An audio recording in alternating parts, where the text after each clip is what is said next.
Bismillahirrahmanirrahim. Alhamdulillahi rabbil alamin wassalatu wassalamu ala asyrafil anbiya'i wal mursalin wa ala alihi wa ashabihi ajma'in. Allahumma rabbi shrah li sadri wa yassir li amri wahlul 'uqdatam min lisani yafqahu qawli. Wala hawla wala quwwata illa billahil 'aliyyil 'azim. Allahumma la sahla illa ma ja'altahu sahla wa anta taj'alul huzna in syi'ta sahla. Rabbi yassir wa la tu'assir wa atmim bil khair amma ba. Suara tak ilah ha?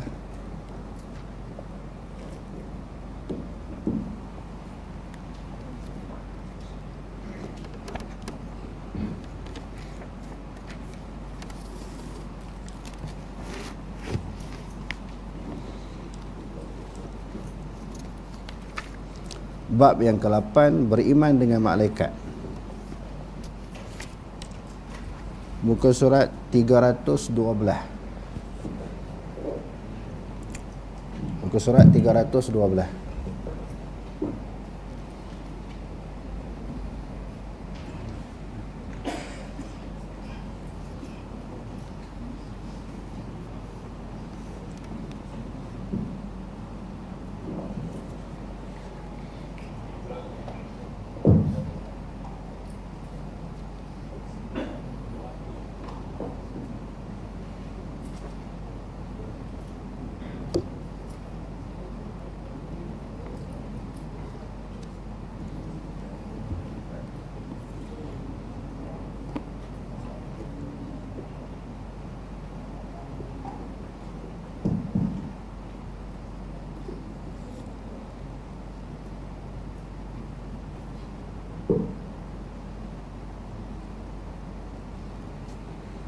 Okey, boleh.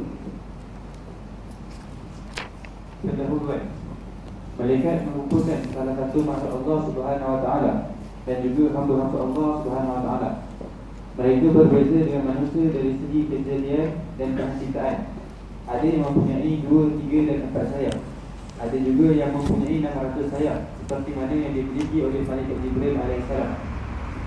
Jumlah mereka sangat ramai dan tidak diketahui dalam kata yang benar kecuali oleh Allah Subhanahu Wa Taala sahaja.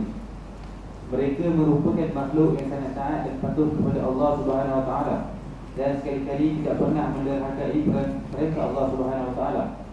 Mereka mempunyai hubungan dengan kehidupan manusia. Antaranya ada malaikat yang mencatat amalan harian yang dilakukan manusia, baik amalan yang baik maupun yang tidak baik. Ada juga malaikat yang menyoal manusia di dalam kubur. Okey. Tentang masalah beriman.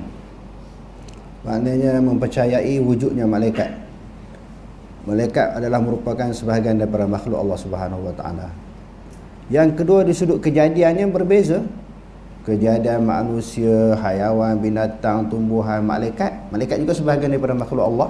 Kejadian mereka berbeza dengan kejadian makhluk-makhluk yang lain. Dan juga di sini disebut malaikat itu sifat dia, kita tengok keadaan dia, dia ada sayap. Bila kita kata sayap ni macam mana? Ayam, itik, burung ada sayap. Macam tu kan kita tak tahu. Cuma orang beriman ini dituntut supaya dia percaya, dia pegang, dia yakin apa yang dia dengar, apa yang disampaikan dalam Quran dan hadis. Sebab itu dia selalu kita ulang, masalah iman ini walaupun tak percaya, walaupun tak faham, walaupun tak tengok, maka dituntut kepada kita terima. Bukan mesti kita tengok. Tak tengok pun, jadi apa sahaja yang telah diberitahu oleh Allah dan juga Nabi diterima. Bila kita terima, menunjukkan bahawa kita telah mempercayai kepercayaan yang bulat sepenuhnya apa yang disebut oleh Allah. Sebab tu selepas orang baca Quran, orang selalu sebut sadaqallahul azim. Bernarlah kata-kata Allah ya Ta'ala yang Maha Agung. Bila kita itu yang kita akui, itu yang kita iktiraf, segala apa yang disebut dalam Quran semua benar. Di antara yang disebut dalam Quran, malaikat bersayap, terima aja. Tak perlu nak fikir macam mana sebab kita tak pernah tengok. Dan kepercayaan kepada malaikat ini diletakkan salah satu daripada rukun kepada iman. Tolak salah satu daripada rukun iman ini, dia dianggap tidak Islam. Percaya kepada Allah dia boleh terima, beriman kepada Allah boleh terima, kepada Nabi, hari kiamat, qada qadar, kitab, rasul boleh terima. Tiba-tiba kepercayaan ataupun keimanan kepada malaikat tak boleh nak terima. Sebab macam mana malaikat dikatakan ada sayap? Macam mana sayap malaikat? Berapa bilangan sayap? Yang tu tak boleh, tak perlu dipertikaikan, tak perlu syak, tak perlu ragu, kerana zalikal kitabu la raiba fi. Yang demikian itu kitab Al-Quran, awal-awal lagi dah kita sebut, tidak ada syak kepadanya, tidak ada ragu padanya, petunjuk bagi orang yang bertakwa. Dan yang ketiga, bila selain daripada kejadian malaikat itu adalah berbeza dengan kejadian makhluk-makhluk yang lain, dan yang keseterusnya tentang jumlah malaikat. Jumlah malaikat ini adalah merupakan satu jumlah yang sangat ramai, sangat banyak.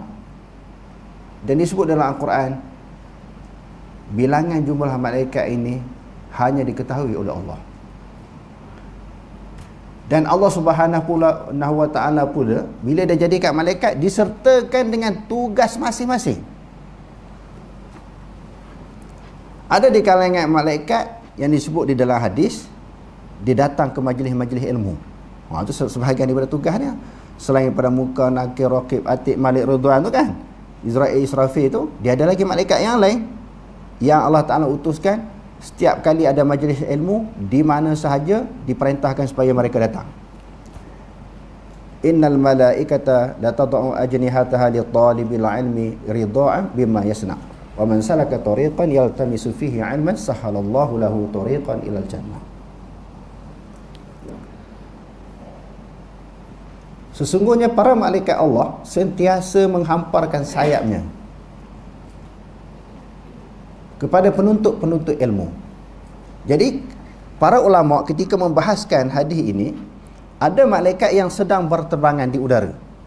Bila kita ada sayap, boleh terbang lah. Mereka duk cari di mana ada majlis ilmu, mereka akan datang duduk bersama. Sebab apa duduk bersama? Kerana redha, kerana suka apa yang dibuat oleh penuntut-penuntut ilmu.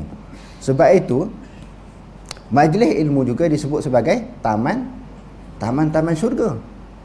Dan Allah Subhanahu wa ta'ala akan turunkan ketenangan dalam majlis ilmu.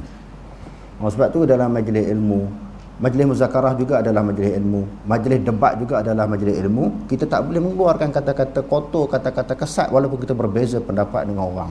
Sebab dia majlis ilmu.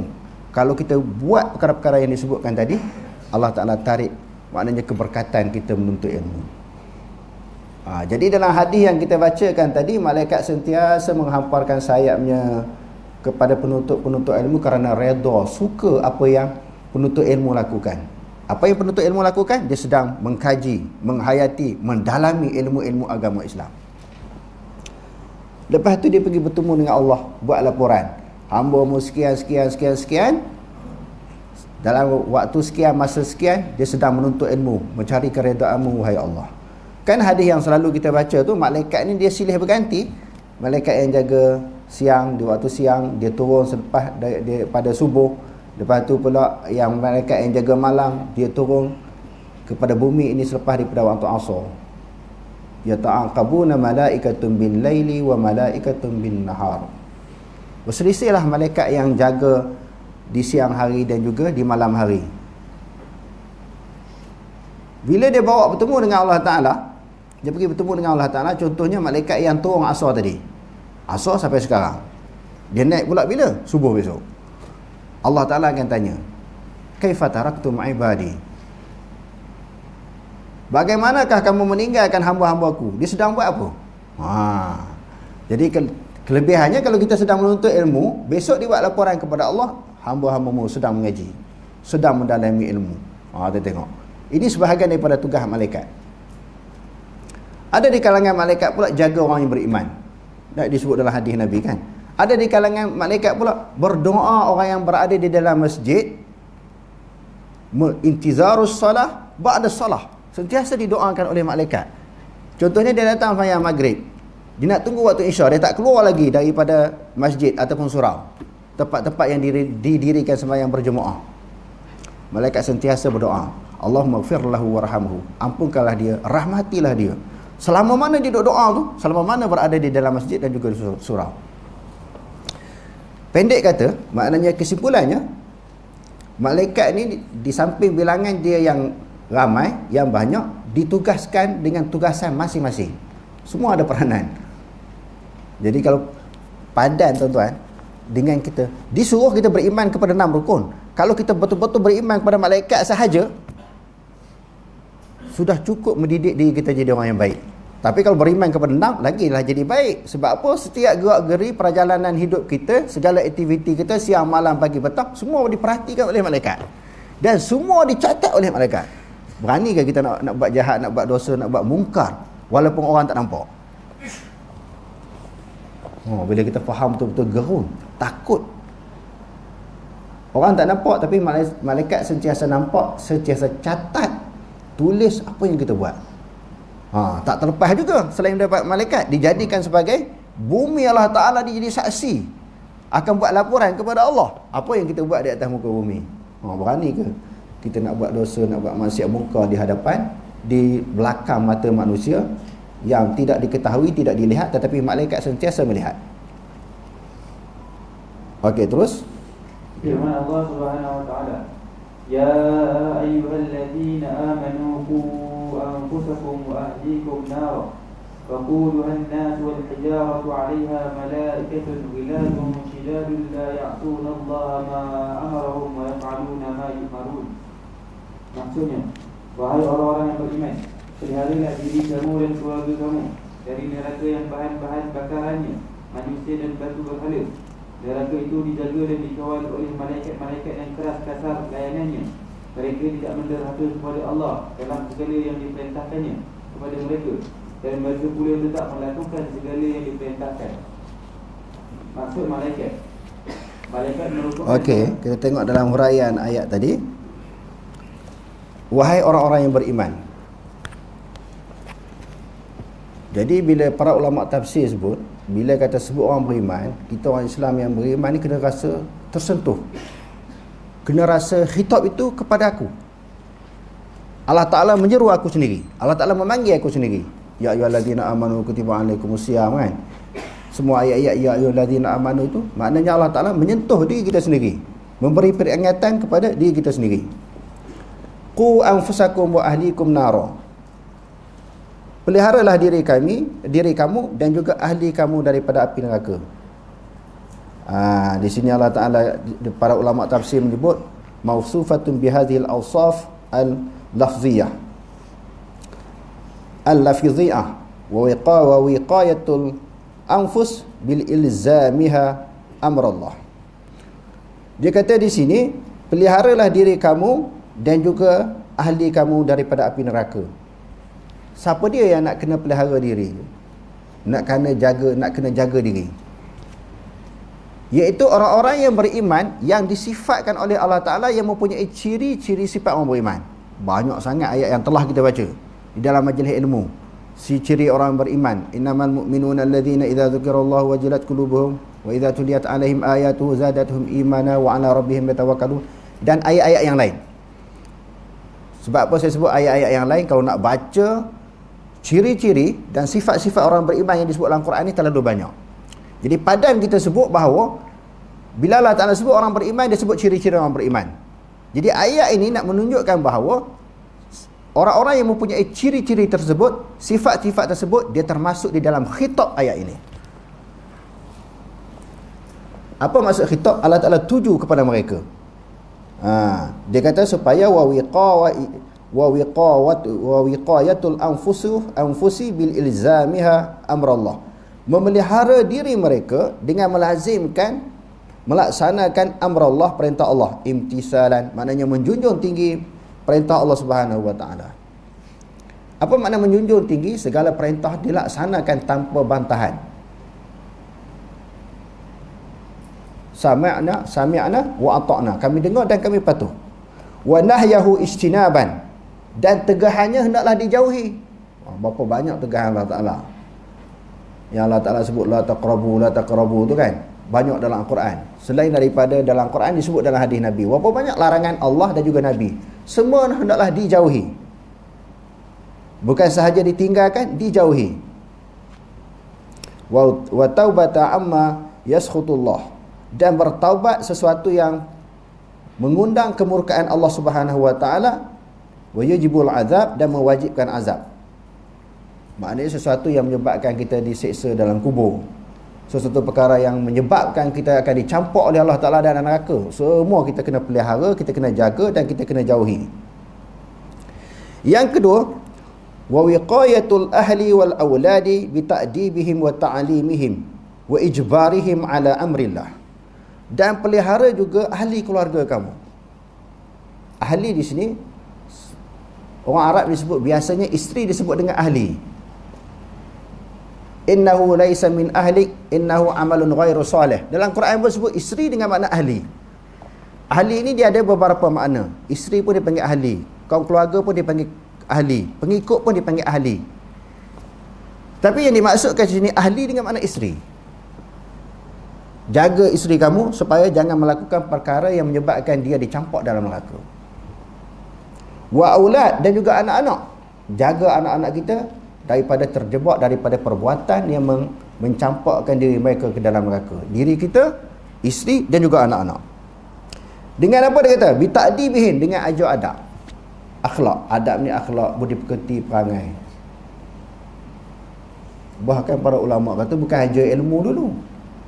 Al-adabu fawqal ilmi. Adab itu lebih tinggi daripada ilmu.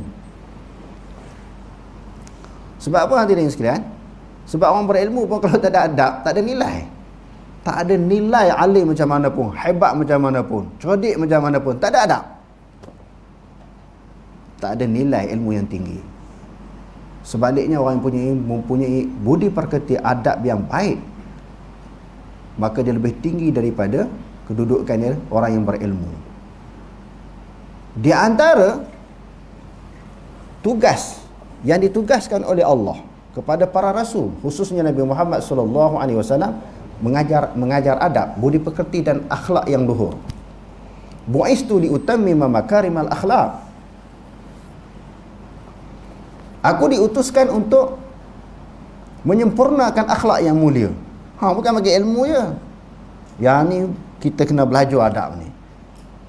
Bukan kata pelajar-pelajar saja, orang tua, lebih-lebih ustaz-ustaz, tok guru kena belajar adab. Bila guru tak ada adab, ustaz tak ada adab, maulana tak ada adab, anak murid lagi tak beradab. Bila kita tak ada adab, besok kita dah mati. Anak murid duduk tempat sini pula, duduk tempat maulana ni. Dia pun hentam orang macam semacam je, maki orang, cerca orang, kutuk orang, memperendahkan orang, melabelkan orang ni macam ni, dia akan ikut perangai kita lah. Sebab kita guru. Yang tu kalau guru tak ada adab tu, kita tengok mungkin dia belajar dulu macam tu. Mungkin, saya sebut mungkin, bukan pasti. Mungkin guru dia okey, dia tak okey. Mungkin dia belajar macam tu, asyik duk hentam orang, maki hama orang, akhirnya dia terpengaruh dengan sikap guru dia. Lalu dia akan menampilkan suatu perwatakan, penampilan yang sama dengan tok guru. Sebab itu saya nak tekankan, saya ulang, bahawa adab lebih tinggi daripada ilmu. Ilmu tidak ada nilai kalau tidak ada adab. Maknanya anak-anak pun kita kena ajar adab. Adab dengan ibu bapa, dengan sesama dia, adik-beradik, jiran tetangga, dengan para sahabat dia, macam mana adab? Semua menjadi tanggungjawab kepada ibu bapa untuk memberi didikan kepada mereka. Lepas itu baru dia kata wa ta'limihim, baru bagi ilmu. Bagi adab dulu, baru bagi ilmu. Kita ni bagi ilmu dulu, adab kita tak ajar. Adab dengan guru, anak kita kena buat macam mana, dengan orang yang lebih tua macam mana, dengan sesama kawan macam mana. Semua kena ada adab. Rasulullah ni, walaupun dia diwahyukan oleh Allah Ta'ala, itu sememangnya sebelum dapat wahyu lagi, dia penuh dengan adab, budi pekerti yang sangat baik. Wahyu dia dapat umur berapa? Umur apa Rasulullah dapat wahyu? 40. Sebelum 40 macam mana adab dia? Kita tengok baca dalam hadis. Bagaimana budi pekerti Rasulullah sebelum dapat wahyu?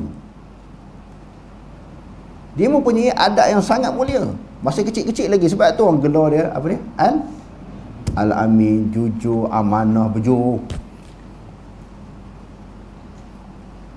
40 tahun mau dapat ilmu. Yang kata dia Al-Amin ni siapa dia? Bukan orang Islam je, termasuk orang kafir pun sebut Al-Amin. Di sudut hakikatnya mereka kagum dengan penampilan akhlak Rasulullah walaupun mereka lawan. Lawan tu dengan adalah alasan-alasan yang tertentu. Mereka tak puas hati kerana Rasulullah ni dikatakan mereka menganggap membawa agama baru, kepercayaan baru, ajaran baru, sebab tu mereka lawan. Adapun di sudut akhlak, di sudut budi pekerti adab, mereka memang tak boleh nak tak boleh nak sanggah, tak boleh nak nafikan adab yang begitu tinggi yang dimiliki oleh Nabi SAW. Jadi dalam kitab tafsir kata adab wa ijbarihim ala amrillah, dan paksaan anak-anak ini atas perintah Allah. Menunjukkan di sini bahawa bila dah jadi Islam, orang Islam, dia ada unsur paksaan. Itu macam mana yang kata la ikraha fid din tu? Tidak ada paksaan pada agama. Yang tu maksud dia paksa orang kafir masuk Islam. Kalau tak masuk Islam, aku tembak, aku bunuh kamu. Yang tu paksa tak boleh. Tetapi bila dah duduk dalam agama Islam, dia ada unsur paksaan. Apa bukti dia? Apa dalil bahawa orang Islam ni ada paksaan? Contohnya masalah sembahyang. Kita dah sebut dalam kuliah hadis kita. Rasulullah kata apa? Hadis yang diriwayatkan oleh Imam Abu Daud. Alimu auladakum bis-salah hum ibnu sab'a sinin.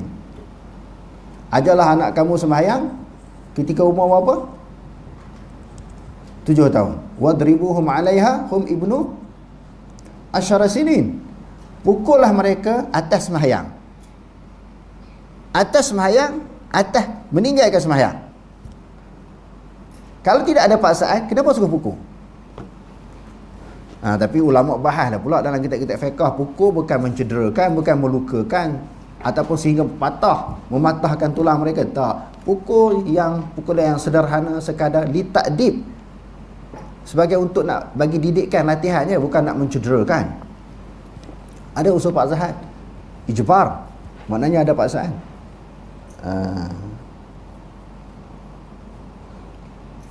Begitu juga didik isteri yang Allah Ta'ala sebut di dalam surah An-Nisa. Mula-mula dia kata apa dia? Peringkat yang mula-mula tu Allah Ta'ala kata apa? Dia ada 3 peringkat. Siapa ingat?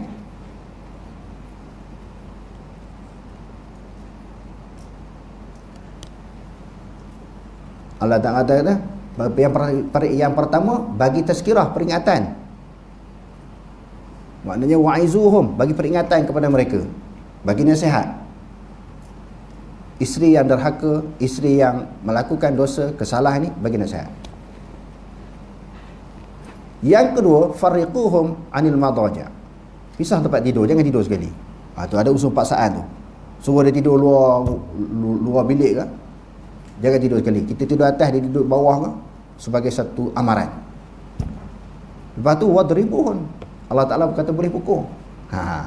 Pukul pula sebagaimana yang disebutkan tadi, para ulama fiqh menyebut kita ikatlah kain, sapu tangan ke, kain yang kecil, nak bagi dia berat bukan nak melukakan.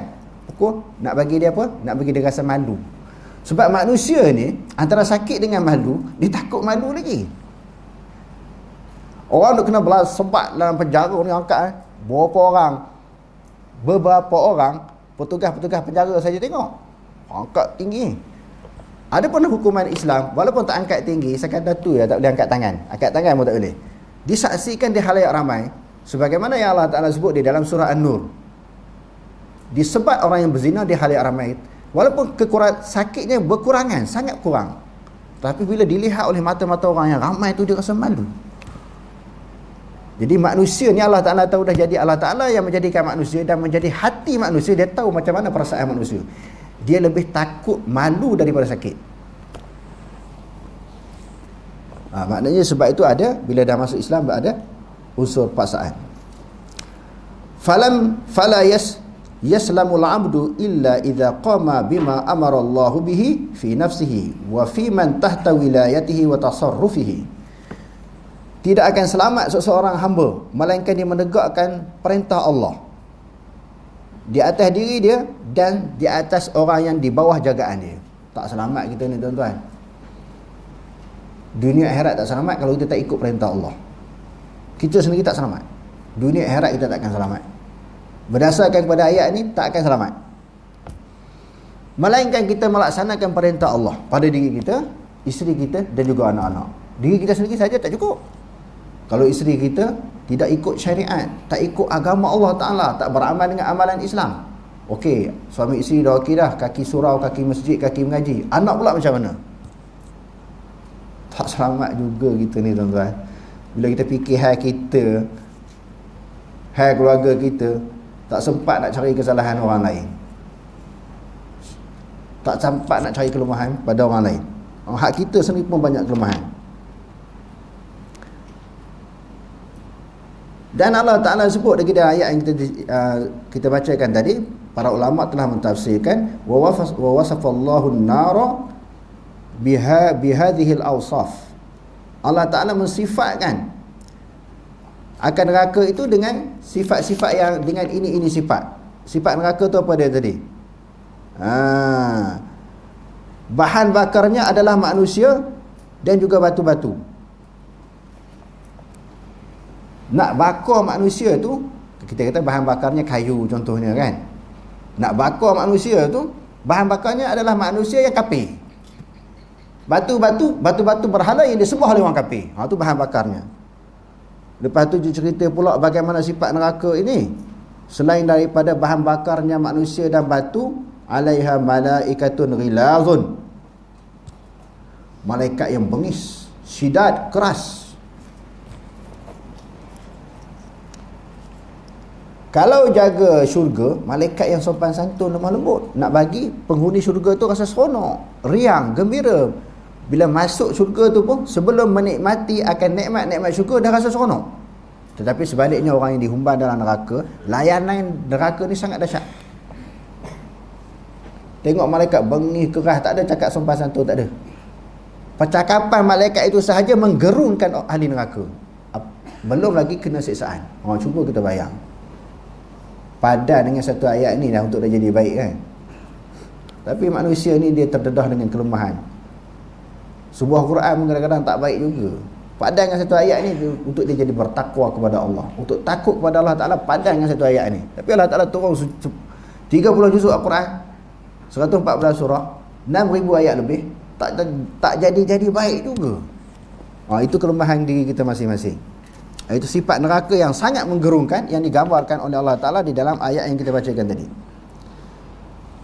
Malaikat itu pula sifatnya la ya'sunallaha, tidak derhaka kepada Allah, ma amarahum, sesuatu yang Allah Ta'ala perintahkan kepada mereka.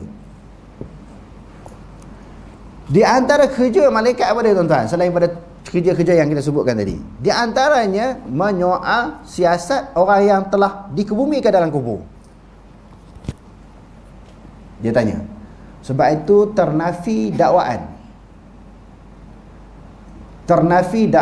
andaian dan kepercayaan sebahagian orang. Bila orang mati ni, disuruhlah berapa orang baca Quran di atas kubur. Seminggu, 3 hari ke, seminggu ke, sebulan ke. Selama mana ada orang baca Quran di atas kubur, malaikat tak akan tanya. Tak betul. Tengok ayat ni kata, malaikat ni dia akan buat apa yang Allah Ta'ala suruh. Memang disebut di dalam hadis-hadis yang sahih, orang mati akan ditanya oleh malaikat. Tak kira orang atas kubur duk meratib ke, orang nak baca Quran ke, tak kira. Tugas malaikat dia tetap tanya. Cuma bukan isunya kata tak boleh baca Quran atas kubur. Quran ni di mana sahaja boleh baca. Cuma meletakkan fadilat baca Quran atas kubur tak boleh. Quran ni di mana-mana sahaja kita boleh baca, asalkan jangan tempat yang kotor, tempat yang bernajis. Atas kubur pun boleh baca, tak ada masalah. Cuma jangan meletakkan bila baca Quran atas kubur dia ada kelebihan, dia ada fadilat. Bila melibatkan fadilat dan kelebihan, dia mesti ada dalil. Quran dah hadis. Ada tak dalil kelebihan baca Quran atas kubur? Tak ada. Okey, yang pertama tadi, ternafi kenyataan kalau ada orang duk meratik atas kubur. Selama mana orang duk meratik, orang duk baca Quran atas kubur, selagi itulah mayat tidak akan ditanya oleh malaikat. Yang tu ternafi. Tak boleh pegang. Tak boleh kita percaya macam tu. Sebab Quran menceritakan bagaimana sifat malaikat tu tadi. Wa yaf'aluna ma yu'marun. Mereka sentiasa melakukan apa sahaja yang diperintahkan. Tak ada halangan. Apa yang Allah Ta'ala perintah mesti dia buat. Dia jenis makhluk yang sangat taat kepada arahan dan perintah Allah. Okey, terus. Maksud malaikat. Malaikat merupakan salah satu daripada makhluk Allah Subhanahu Wa Taala. Mereka diciptakan daripada cahaya. Mereka merupakan hamba-hamba yang dimuliakan Allah Subhanahu Wa Taala dengan tugas-tugas tertentu. Mereka tidak pernah melakukan maksiat maupun pendurhakaan terhadap apa sahaja yang diperintahkan Allah ke atas mereka. Malah mereka melakukan apa sahaja yang diperintahkan kepada mereka. Mereka tidak lelaki dan tidak juga perempuan. Malah tidak makan, tidak minum, tidak pernah rasa jemu dan juga tidak berkahwin. Bilangan mereka hanya Allah Subhanahu Wa Taala sahaja yang mengetahuinya. Setengah ulama mendefinisikan malaikat sebagai makhluk yang mempunyai jisim nurani yang dikurniakan dengan kekuatan menjelma dalam pelbagai rupa dan bentuk dengan izin Allah Subhanahu Wa Taala. Firman Allah Subhanahu Wa Taala, "Wa qala ittakhadha ar-rahman walada subhanahu bal 'ibadun mukramun la yasbiqunahu bil qawli wa hum bi amrihi ya'malun ya'lamu ma bayna aydihim wa ma khalfahum wa la yashfa'una illa liman irtada wa hum min khashyatihi mushrikun wa man yaqul minhum inni ilahun min dunihi fadzalika najzihi jahannam kadzalika najzi zalimin." Maksudnya, dan mereka yang musyrik berkata, Allah Ar-Rahman mempunyai anak, Maha Suci Dia. Bahkan mereka yang dikatakan menjadi anak Allah itu ialah hamba-hambanya yang dimuliakan. Mereka tidak mendahuluinya dengan perkataan dan mereka pula mengerjakan apa yang diperintahkannya. Allah mengetahui apa yang di hadapan mereka yang telah mereka lakukan dan apa yang di belakang mereka yang akan mereka lakukan. Dan mereka tidak memohon syafaat melainkan bagi sesiapa yang diridhai Allah. Dan mereka pula sentiasa cemas takut daripada ditimpa azabnya. Dan jika ada sesiapa di antara mereka berkata, sesungguhnya aku ialah Tuhan selain dari Allah, maka yang berkata sedemikian itu kami akan membalasnya dengan azab neraka Jahannam. Demikianlah kami membalas golongan yang zalim. Okey, dalam ayat ini waqalu. Siapa di sini waqalu? Maknanya kaum musyrikin. Kaum musyrikin Mekah mengatakan ittakhadar rahman walada. Bahawa Allah Subhanahu Wa Taala telah mempunyai anak, mengambil ataupun mengambil anak. Maknanya Allah Taala tu ada anak, iaitu malaikat Allah. Malaikat itu maknanya anak Allah. Sedangkan Allah Taala dah nafi di dalam surah Al-Ikhlas. Qul huwallahu ahad, Allahus samad, lam yalid wa lam yulad wa lam yakul lahu kufuwan ahad, kan? Okey, banyak lagi ayat-ayat yang lain. Allah Subhanahu Wa Taala aja subhanah. Dalam ayat yang lain qalu subhanah. Bila ada orang kata macam tu, maha suci Allah. Apa maksud maha suci? Dulu kita selalu ulang dalam kuliah akidah kita. Maha suci ni maknanya bersih, suci daripada segala sifat kekurangan. Sifat lemah, sifat kurang, sifat koman bagi Allah Ta'ala tak ada. Sebab tu kita sebut subhanallah, subhanallah, subhanallah, subhanallah, subhanallah. Maha suci Allah, maha suci Allah. Apa maksud maha suci? Bebas daripada segala sifat-sifat kekurangan.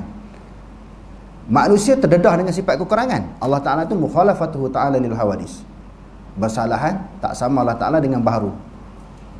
Baharu tu siapa? Masih Allah. Selain daripada Allah Ta'ala semua baharu ataupun disebut sebagai makhluk. Jadi kena sebut subhanah, maha suci Allah daripada mengambil anak. Dalam Quran bila sebut Allah Ta'ala tu sama dengan makhluk seperti mengambil anak, Allah Ta'ala tu ada isteri dan sebagainya, dia ajar sebut subhanah, maha suci Allah. Oleh kerana itu, baru-baru ni ada seorang tok guru, kita sebut subhanah Allah Ta'ala ajar, dia kata. Begitu juga apabila orang kita, ustaz tengah mengajar, tok guru sedang mengajar, dia kata Allah Ta'ala atas arah, kena sebut kuat-kuat subhanallah. Tok guru mana tuan-tuan? Rasa tok guru ni semua orang kenal. Dia ulang banyak kali sangat dia sebut. Subhanallah. Bila sebut Allah Ta'ala atas arah, subhanallah. Malam ni saya nak sebut depan tok guru tu, subhanallah tu tak betul yang dia sebut tu. Sebab kalau kita sebut Allah Ta'ala atas arah ni, nak sebut subhanallah kerana maha suci Allah, nak menafikan Allah Ta'ala atas arah, berapa ramai ulama sebut Allah Ta'ala atas arah. Imam Abu Hanifah sebut Allah Ta'ala atas aras. Imam Malik dengan sanad yang sahih atas aras. Imam Ibnu Abdul Bar di dalam kitabnya At-Tamhid sebut Allah Ta'ala atas aras. Imam Baghawi di dalam tafsirnya sebut Allah Ta'ala atas aras. Bagaimana kalau orang belajar mengajar tafsir-tafsir yang saya sebutkan tadi, kitab-kitab hadis yang menceritakan Allah Ta'ala atas aras, bolehkah kita nak menafikan subhanallah, kita kata macam tu, sedangkan dia baca Quran, dia baca hadis? Adakah ulama-ulama yang kata Allah Ta'ala atas aras ni maknanya sesat? Macam mana Tok Guru? Ini adalah harap-harap anak murid sampaikan kepada dia. Adakah sesat? Dia nak kiyah. Ini sebut yang kata sesat ni Allah Ta'ala ada anak, Allah Ta'ala ada isteri. Yang tu yang kita kata subhanallah. Adapun sebut Allah Ta'ala atas aras ni memang dalil dalam Quran, dalil dalam hadis. Dan inilah pegangan ulama salaf. Oh, letih Tok Guru ni. Letih. Kita tak jawab, takut kesian kat anak murid dia tu. Anak murid dia sebut Tok Guru ni habis tak berani bangkang. Dia kata sebut kuat-kuat subhanallah. Macam mana bila kata Allah Ta'ala atas aras ni sebut subhanallah? Memang itu disebut dalam Quran. Ayat apa dia kata sebut dalam Quran? Ar-Rahmanu ala arsyistawa. Oi, ayat tu dia kata ayat mutasyabihat. Adakah semua ulama beranggapan ayat itu mutasyabihat yang mesti ditakwilkan? Sebab tu perlu kepada bacaan yang luas, kajian yang mendalam di dalam sesuatu isu, lebih-lebih lagi dalam isu akidah. Ketika mensyarahkan hadis nuzul, Ibnu Abdul Bar di dalam kitabnya At-Tamhid, setelah menceritakan Allah Ta'ala turun ke langit dunia 1/3 malam tu kan, Allah Ta'ala buka tawaran, siapa-siapa yang nak bertaubat, Allah Ta'ala terima taubat dia, siapa-siapa yang nak berdoa, Allah Ta'ala perkenankan doa dia.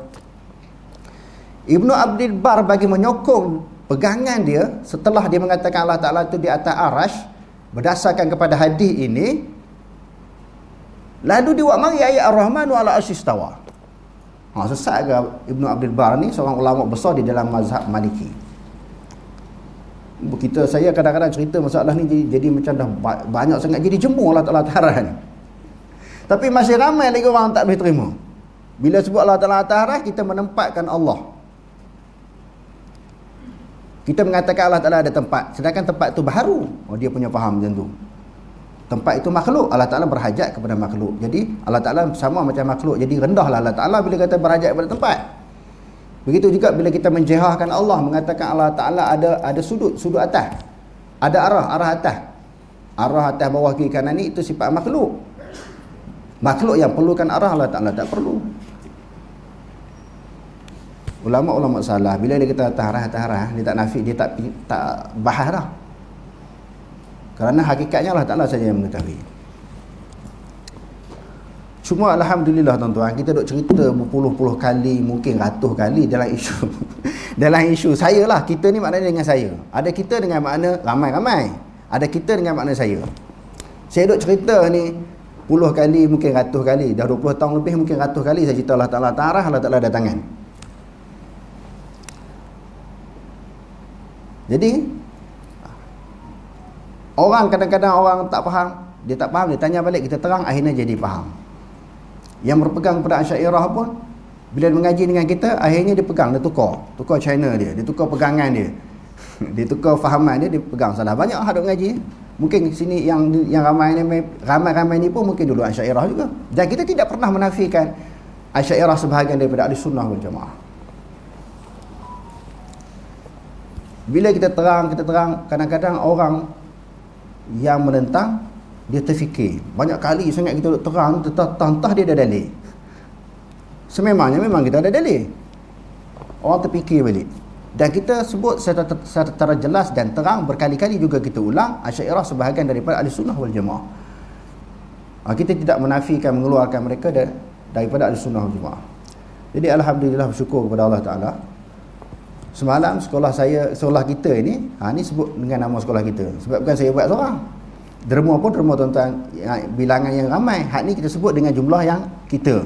Tadi kita sebut saya. Sebab di sini ada pakar bahasa. Dia tegur saya. Ni kita dengan makna entah seorang, dia kata. Ada bab, maknanya ramai-ramai. Dia datang ke sekolah kita, ada beberapa orang sahabat jumpa, dia tanya macam mana pegangan. Ustaz pegang macam mana Allah Ta'ala ni, atas arah kan? Memang atas arah kata. Tak goyang, akidah salah dia tak goyang. Jumpa siapa pun dia tak goyang. Arah atas arah. Sebab itu fakta, dalil. Jadi atas arah tu kita bahalah cerita macam ni. Dia orang pun semuanya tahu. Aras ni kita tak mahdudkan, tak tentukan Allah. Kita tak tentukan Allah Ta'ala atas arah macam ni. Kita tentukan macam tu. Jadi dia orang boleh terima. Sahabat-sahabat kita alhamdulillah dia orang boleh terima. Mereka tidak menganggap kafir orang mengatakan Allah Ta'ala atas. Lepas tu tanya masalah tangan. Ustaz bukan Allah Ta'ala ada tangan? Ya, ada tangan. Tetapi ada tangan bukan anggota tangan. Saya hurai pula sebagaimana yang kita pelajari dalam kuliah-kuliah akidah kita. Ini dengan maksud sifat tangan. Kalau anggota, sebab kita tak pernah jumpa kenyataan daripada ulama salaf dengan menyebut jarihah ataupun a'dha, udhun, tak ada. Allah Ta'ala mempunyai anggota tangan, tak ada. Kita tak akan jumpa. Dan saya tak pernah jumpa. Cuma ulama salaf pegang tangan dengan makna sifat tangan. Sifat tangan ni memberi, menahan, memberi rezeki dan menahan rezeki, mengurniakan. Innallaha yarzuqu man yasha'u bighairi hisab. Akhirnya perbincangan itu berhasil dengan baik, kesudahan yang baik. Mereka juga tak mengatakan kafir orang kata Allah Ta'ala atas. Dan juga orang mengatakan Allah Ta'ala ada tangan. Jadi di situ dah ada titik-titik pertemuan. Walaupun mereka dengan kaedah mereka, kita dengan kaedah kita, mereka di dalam masalah forok kepada akidah ini, mereka boleh menerima perbezaan. Jadi saya rasa lega. Hasrat saya 20 tahun dulu memang teringin untuk mendamaikan dua aliran yang berbalah ini, antara Salafi dan juga Asy'ariyah. Dan saya sebut berulang-ulang kali, kalau nak debat dalam isu ni sampai kiamat takkan selesai. Sebab apa? Asy'ariyah boleh mengeluarkan dalil-dalil. Asy'ariyah mengatakan ini tangan itu bukan dengan makna sifat tangan. Tangan itu dengan makna kudrah. Ni buat keluar kitab ni kita pun baca. Allah Ta'ala taharah itu makna istawa dengan makna istawla. Dia akan keluar kitab berpuluh-puluh kitab, ratus kitab, ribu kitab. Kita pun ada ribu kitab juga. Tak selesai. Yang pentingnya kita cari titik-titik pertemuan. Jadi alhamdulillah dengan kehadiran sahabat-sahabat kita itu daripada Aswaja, kita dah mula satu langkah. Saya kata langkah kita ini, langkah kita yang nak mendamaikan dua aliran ni ribu lagi. Kita dah melangkah satu langkah.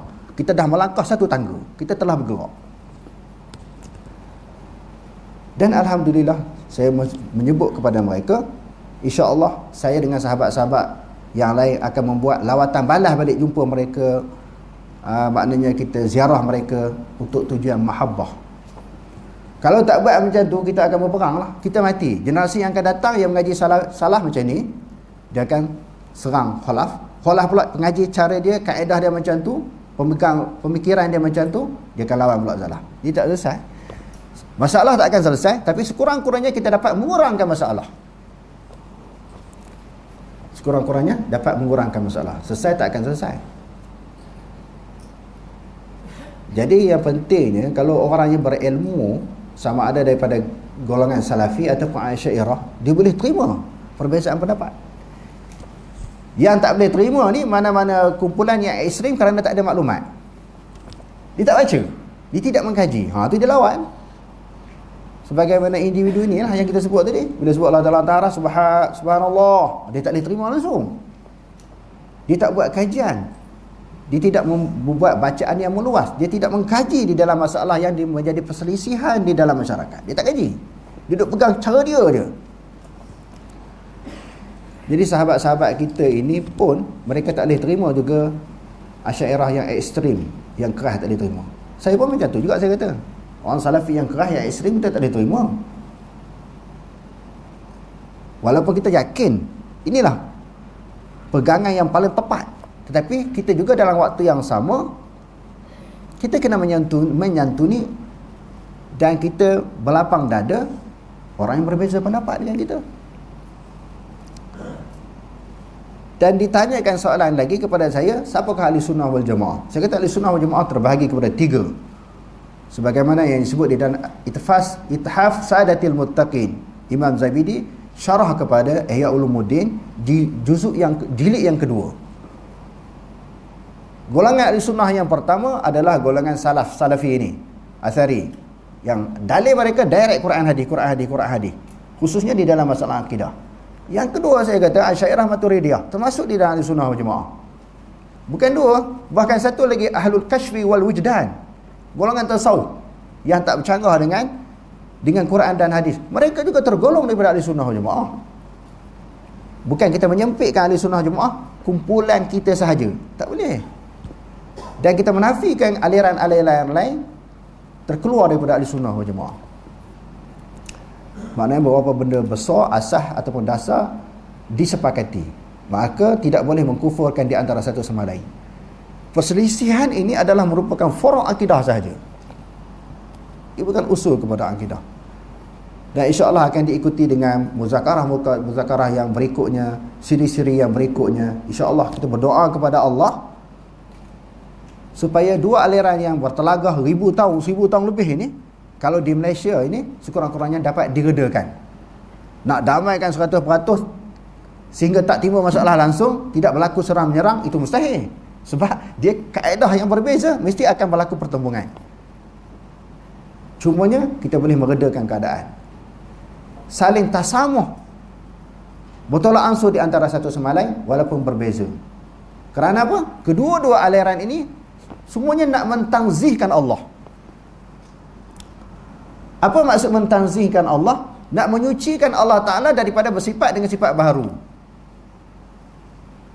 Jadi kaedah salah nak sucikan Allah Ta'ala sebagaimana yang disucikan dalam Al-Quran. Sesuatu yang tidak diisbatkan oleh Allah Ta'ala dalam Al-Quran, kita tak isbat. Tak diisbatkan dalam Al-Quran, dalam hadis, kita tak isbat. Sesuatu yang tidak dinafikan oleh Allah dan oleh Nabi, kita tidak nafikan. Contohnya menafikan jihad dan makan, tidak ada dalam Quran, tidak ada dalam hadis. Sebab tu kita tak nafikan Allah Ta'ala tu. Kita tak kata Allah Ta'ala tu tidak berjihad, tidak bertempat. Kita tak kata. Sebab penafian itu tidak ada dalam Quran dan di dalam hadis. Jadi kita kata hanyalah apa yang dikatakan oleh Allah dan hanyalah apa yang dikatakan oleh Rasul. Adapun golongan Asy'ariyah, mereka ada kaedah. Kalau kata jihad dan makan tadi, itu bersifat, itu antara ciri-ciri sifat-sifat makhluk yang memerlukan jihad dan juga makan. Tak apalah kita raikan kaedah tu. Walaupun kaedah tu tak ada dalam Quran hadis, yang pentingnya kita sepakat dulu menafikan Allah Ta'ala bersifat dengan baharu. Kalau yang tu dulu boleh diterima, insya-Allah. Perkara-perkara yang lain yang lebih ringan, yang lebih kecil daripada mengatakan Allah Ta'ala bertangan dan Allah Ta'ala berada di atas arasy, itu dapat diselesaikan dengan mudah insya-Allah. Wallahu alam, aqulu qawli hadza wastaghfirullahal azim wa lakum. Wassalamu alaikum warahmatullahi taala wabarakatuh.